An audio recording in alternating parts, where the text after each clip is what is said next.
I want to ask Chad a question, Coach Carson, something that he might not have been asked before. And that is quite simply, why take the time, stress, and money to write a book? Mm. Chad, I don't know about you, but I was not gifted in English. It was not my thing, the subject of English. And I don't know, dude, why write a book? I told somebody when they asked me that because I wrote a second book, and they're like, why are you torturing yourself twice, man? Come on, like I know Why you've do done it the same thing. again? Yeah, and I told them that it was sort of like if you've ever had this itch on your body, and you just like you got to scratch it. You just got to do it. And to me, like the motivation to write a book has to come like from that itch. That it's like an internal itch in your mind. And if you're just doing it because other people say you should do it, if you're doing it because you want to make money, please don't do that because it's Oh, not gonna no. you're not gonna make No. you're not gonna make any. Well, you might make a little bit of money, but it is a labor of love. And for me personally, I can just answer my personal reasons. Was I love ideas. Like I'm an idea person. You see all these books in the background. Some people collect like figurines. Some people collect baseball cards. I collect ideas from really smart people and inspirational people.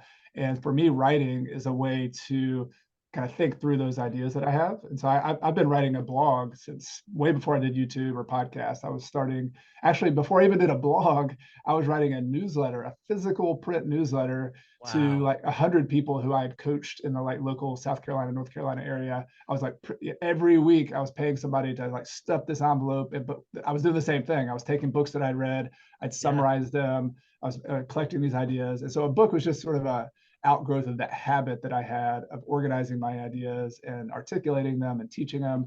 So I think for anyone who's interested in that kind of thing, at least the way I was, a book is a good step because it forces you to take all those like different ideas you have to focus them into one topic and then to ask yourself the question like how can I make this helpful in how can I package it in a way that is helpful to people, because this you got to get out of your own head and you got to think about your audience and who they are and what they need and what their pain points are. And I love that process. I love the process of taking ideas that are kind of out there, kind of digesting them in my own life, and then like putting them all together in a package and saying, all right, let's see if we can make it helpful. And so maybe we're just crazy though, Michael. I don't know. What was your why? Why did you write your books? It's really funny because again, I've always been just horrible at writing, right? If you look at my entire family, right, they're all better, they're all quote unquote smarter. They write really well. My father and sister have just a gift for writing. So I didn't get that, right? I got hand-eye coordination and other things. So I was not supposed to be the writer in my family. Um, but I wrote both my books for very purposeful reasons. The first book, One Rental at a Time, was I had to stop depression. I had quit my job at a moment's notice and was cycling into a pretty clear depressionary state, which is horrible.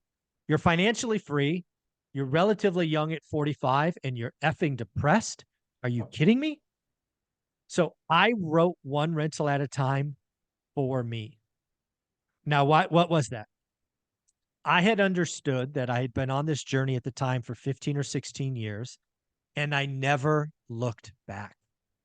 I am very good, Chad, at doing the work, being in the mud, but looking one direction. I had never looked back.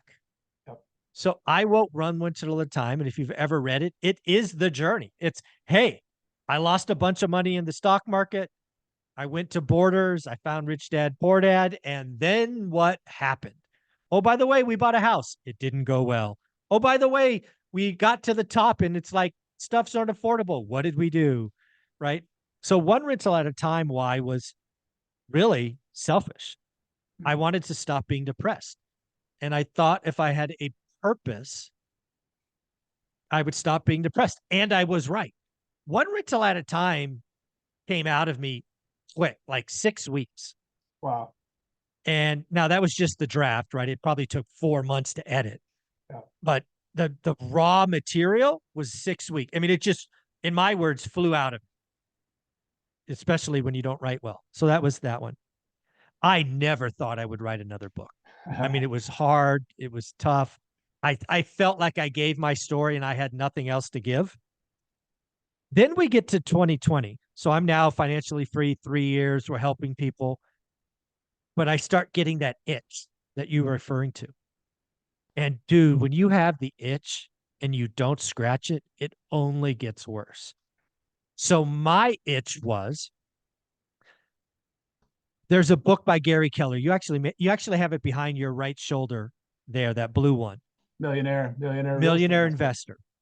The book's great, but no lie, the last 20 pages when they were doing those investor stories, I read those stories seemingly every night for 3 or 4 years. Because I don't know about you, but I didn't know this freaking real estate thing was going to work. Yeah. I needed to find belief. And in those quick 6 paragraphs, 8 paragraph things, I found belief. I found certainty. And I had to be continually reminded.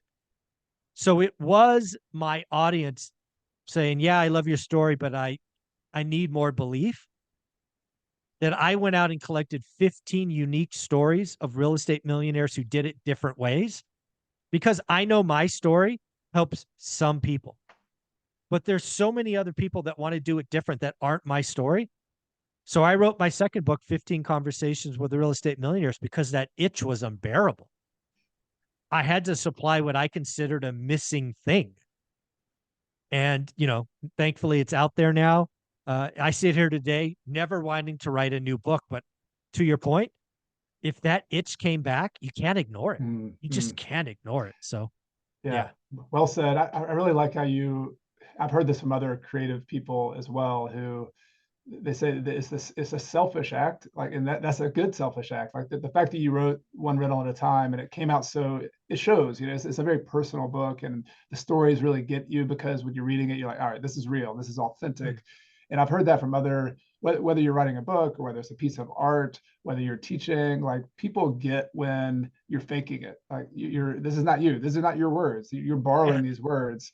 And I think it shows up on YouTube too. Like, you can see fakers, you can see people, and there's no doubt your books are real and they're you. And I think it comes from that positive, selfish place where you have to go deep into your stories. Like, these are your stories. You got to share your truth. And my first book, Retire Early with Real Estate, was the same way. It was, fortunately, I wasn't in a depression, but I was also in a place where I just kind of reached financial independence, and I was trying to look back and make sense of this. Like, it was a sprint. It was like I just Yeah. sprinted for the last I 10, kept 11 years. run. Oh my Run. God. Like, where did I just come from? Like, what was this? And so it Yeah. was a selfish act for me, and that, like, I just need to, like, figure out what this was. And I think those of you who are listening who are interested in writing books or sharing online or whatever you want to do, you'll know it if you have that itch. Like, you'll know if you have the desire to share Doesn't with go people. away. It doesn't You go could, away. Yeah, doesn't go away. it's there. And the hardest part I think you have is just feeling that you have something worthwhile to share. Mm. And I think that's what's cool about Michael's story, hopefully about my story as well, is that we all have, like, these different stories. And the brilliant thing about the internet is there's tons and tons of there's billions of people out there, and every little story, every perspective is valid, because there's somebody else out there who will resonate with your story. So I think there's never been a time like now to, in the bigger picture, share your story, whether you write a book or not, whether you share it on YouTube. Like, you can share it in little snippets on Twitter or online. I think that's a good way to do it. But yeah, it's, if you got an itch, you better listen to it. Yeah. Cause again, I knew I had to write it because it was, I sleep pretty well. But when it starts keeping me up at night, I'm like, okay. I believe me, that second book, I fought it. I fought it. It didn't come out of me in 6 weeks. It was probably 6 months this time. I fought it, but every day I'm like, nope, you have Yeah. to do it. There's no book like this one. You got to go create it. So yeah, 15. It's really weird. One rental at a time, I wrote selfishly for me. I wrote 15 Conversations with Real Estate Millionaires for the audience. Mm. Very different, but equally important. Like, I'm like, nobody else is going to do this. I guess I have Yeah. to. Yeah. So, Yeah. Yeah, pretty fun. It was pretty fun. So It is. It is. Well, thanks. Good question. That is the first time I've got that question, so I enjoyed it, and hopefully it's yeah, helpful for everybody else as well. there you go. Well, Chad, where can people find you? Because you're doing amazing stuff. And of course, where can they buy your books? Yeah, well, my latest book, The Small and Mighty Real Estate Investor, which I feel like is my better book, but they're both good, is more of like a handbook, a tactical book on how to be a rental investor in the small and mighty style. And that's on Amazon. If you search there, it's on Audible, it's on Bigger Pockets. And then my first book, Retire Early with Real Estate, is also on those same platforms. And would love to connect with you if you read the book. Thank you so much.